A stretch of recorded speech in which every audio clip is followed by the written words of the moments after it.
Bonjour à tous, très content de vous retrouver aujourd'hui. On va parler encore une fois de Miss Marvel, tout simplement parce qu'il y a un article qui est sorti hier, du coup le 13 juillet, sur Deadline, donc un gros média américain, et avec une interview donc de Bisha K. Ali, qui n'est autre que le créateur de la série, le head writer, donc le chef scénariste, en fait, vraiment celui qui est à la base du scénario. Et il y a plusieurs éléments que je trouve assez intéressants dedans, desquels on va pouvoir traiter. Entre autres, comme vous avez pu le voir dans le titre, la confirmation de ce qu'il faut vraiment comprendre de la scène post-générique. Donc voilà, on est clair, ça va spoiler la scène post-générique, ça va spoiler la série. Donc voilà, si vous n'avez pas encore vu l'épisode final et que vous avez réussi en plus à ne pas être spoilé, allez-vous-en, fuyez. Si vous êtes déjà au courant de ce qui se passe à la fin, on peut attaquer du coup cette vidéo et cet article. Et du coup, alors il y a quelques petits éléments intéressants. Entre autres, voilà, donc l'interview commence ici.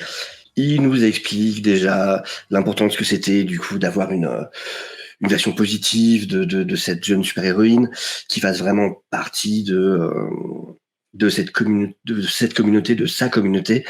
Et voilà, c'était très important. Donc, ce qu'effectivement on a beaucoup ressenti dans la série, et ce qui était plutôt, je trouve en tout cas, très bien présenté. La journaliste va lui parler du coup du lien à sa famille, à son histoire. Et donc il explique effectivement, alors il y a plusieurs choses d'ailleurs c'est intéressant qui parlent de la symétrie dans l'écriture, ce que je faisais remarquer justement dans ma critique live sur l'épisode, que vous pourrez trouver sur la chaîne d'ailleurs, avec Miko qui est passé nous voir, ça faisait très plaisir, avec Al Ratel, du coup aussi, et ça faisait très plaisir aussi. Et il confirme effectivement voilà cette envie de symétrie. Ça veut dire par exemple je donnais cet exemple de Kamala qui se voyait dans le miroir au premier épisode et qui se voit encore dans le miroir aussi dans l'épisode 6, avec toute la différence. Du coup, ça veut dire elle au début dans le premier épisode qui est très peu sûre d'elle, qui ne s'apprécie pas, qui ne s'aime pas, et dans l'épisode 6, elle qui se regarde dans son nouveau costume de super-héroïne et qui a ce sourire qui est heureuse. Donc voilà, je trouvais ça effectivement donc il le confirme, c'était vraiment une volonté de sa part. Pareil pour la famille, du coup, comme on avait parlé, le fait que son nom vienne de sa mère, que son père, que le nom vienne de son père, que le costume vienne de sa mère, tout ça, donc, évidemment, c'était tout à fait voulu. Sur Cameron, c'est intéressant cette partie parce que du coup, il confirme quelque chose qui est assez flagrant quand on voit la série, c'est que beaucoup de choses ont été coupées concernant les clandestines. Il le dit ici, voilà. Beaucoup de l'histoire pour les clandestines et pour les Red Daggers, ont été tronqués, ont été enlevés. Mais j'espère que Marvel décidera de continuer avec eux plus tard. Et il explique du coup que pour Kamran, son intention, ça a toujours été que Kamala et son groupe d'amis aient cet effet positif sur lui. Il a jamais voulu en faire un méchant. Pour lui, voilà, il n'y a pas de doute, c'est jamais. Alors, comme il le dit, il ne peut pas savoir ce que Marvel décidera d'en faire par la suite, mais en tout cas, dans ses projets à lui, à aucun moment, ça a été d'en faire un méchant. Au contraire, justement, il a toujours voulu ce rapprochement entre Kamran et les Red Daggers, et du coup, avec Karim. Et lui, son but, c'est que Kamran et Karim, petit à petit, se retrouvent à être carrément comme des frères d'armes. Vraiment que ce soit un binôme, comme des frères. Donc voilà, ça c'est intéressant du coup de voir ce que lui prévoyait là-dessus. Et du coup, la partie importante, ce qui du coup met fin au débat. Alors, encore une fois, autant j'avais trouvé très clair que c'était justement une téléportation, un échange de place.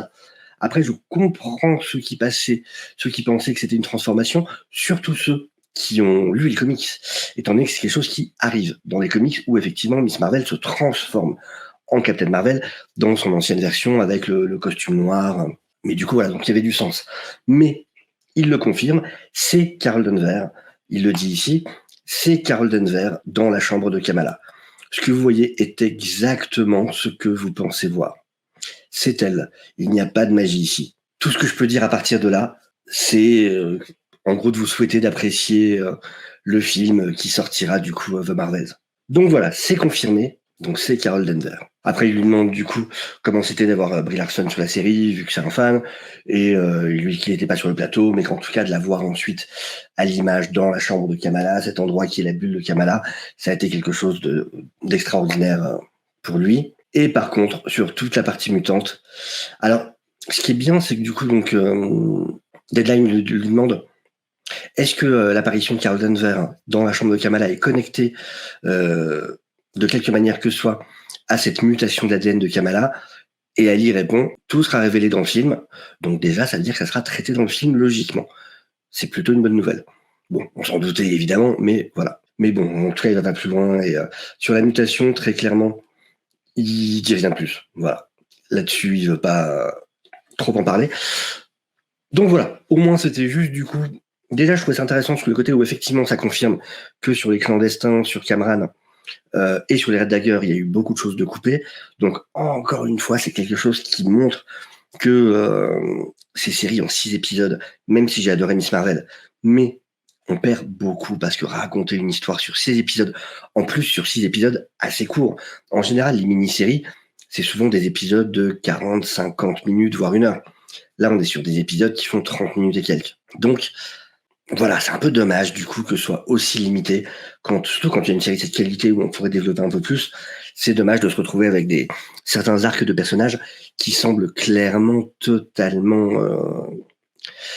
charcutés. Vraiment, parce que les clandestins, ça dans la série, on peut pas effectivement ne pas voir que c'est un des côtés qui pêche un peu. Et donc voilà, on a aussi donc le plus important, la confirmation, c'est bien Carol Danvers. Donc c'est effectivement un échange de places. Du coup, j'imagine, en ayant discuté avec certaines personnes, du coup, je pense vraiment que ce sera débuter le film The Marvels avec Captain Marvel avant qu'elle se fasse transporter dans cette chambre et que du coup, on va découvrir comment ça arrive, ce qui s'est passé. Est-ce qu'elle a touché le deuxième négabande, enfin en tout cas le deuxième bracelet, dont on peut présager que ce sont les négabandes. Parce qu'après tout, dans les comics, il y avait ça avec... c'était... je crois que c'était Captain Marvel, non, c'était Adam, je sais plus. Enfin, avec un personnage et Rick Flag, où justement ils échangeaient de place à chaque fois quand ils utilisaient les négabandes. Et du coup, j'ai l'impression que c'est carrément une référence à ça. Donc voilà, maintenant savoir ce qui s'est passé, où était Captain Marvel à ce moment-là, et du coup, où se retrouve Kamala maintenant. Est-ce qu'on va retrouver une Kamala sur une autre planète du coup, à pas savoir ce qu'elle fait là. Enfin voilà, en tout cas, ça me hype pour le film The Marvels. Plutôt impatient de voir ça. Et voilà, c'est tout pour moi. Je vous remercie d'avoir regardé la vidéo. Je vous souhaite à tous une excellente journée, une excellente semaine, de bonnes vacances si vous êtes en vacances. Et je vous dis à très bientôt. Au revoir.